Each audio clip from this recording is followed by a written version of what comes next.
আসলে ছোট বাচ্চাদের এটি ভাড়া চালিত না, এটি নিজস্ব কেনা। কি পরিমাণে যে মানুষ, এরা সব জায়গায় খুব এনজয় করে। বাচ্চা ছেলে মেয়েদের নিয়ে আসে, টিনেজার্স, বৃদ্ধ, এমনকি হুইল চেয়ারেও আসে এসব মহড়া দেখতে। আর এটা হচ্ছিল রাজকীয় হোটেল ফুলারটন।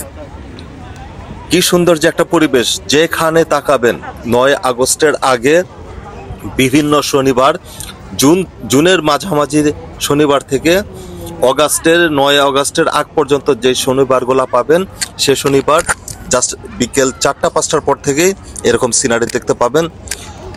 চমৎকার। আসলে এই মেরিনা প্রান্তরটা এতটাই সুন্দর যে আপনি বসে থেকে 2-3 ঘন্টা পার করে দিতে পারবেন, আপনার কাছে খারাপ লাগবে না, কোনো বোরিং লাগবে না। আর রাতের বেলা তো আরো সুন্দর। এই এখন হলো বিকেলবেলা, সন্ধ্যার আগে, তারপরে সন্ধ্যার একটা দৃশ্য দেখবেন, এটাও চমৎকার। সিঙ্গাপুরের বেস্ট ভিউ হচ্ছিল মেরিনাতে সন্ধ্যার পরে রাত পর্যন্ত এবং ভোর রাত পর্যন্ত।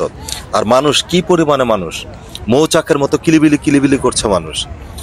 গাছগুলিও সুন্দর, মানুষগুলিও সুন্দর, এবং পরিবেশটা এতটাই সুন্দর যে অনেক মানুষ হয়েছে, ফ্যামিলি আসছে এখানে এবং খাবার নিয়ে আসছে ওনারা। খাবারের যে ওয়েস্টগুলো, এটি যারা চলে যাবেন ওখান থেকে আর দেখবেন না যে খাবারের এই বর্জ্যগুলো এখানে ওনারা ফেলে গিয়েছেন, ওনারা সব বিভিন্ন জায়গায় ডাস্টবিনে রেখে যাবেন। মোট কথা, পরিবেশটা সুন্দর রাখবেন। আর কত যে সুন্দর এই জায়গাটা, সব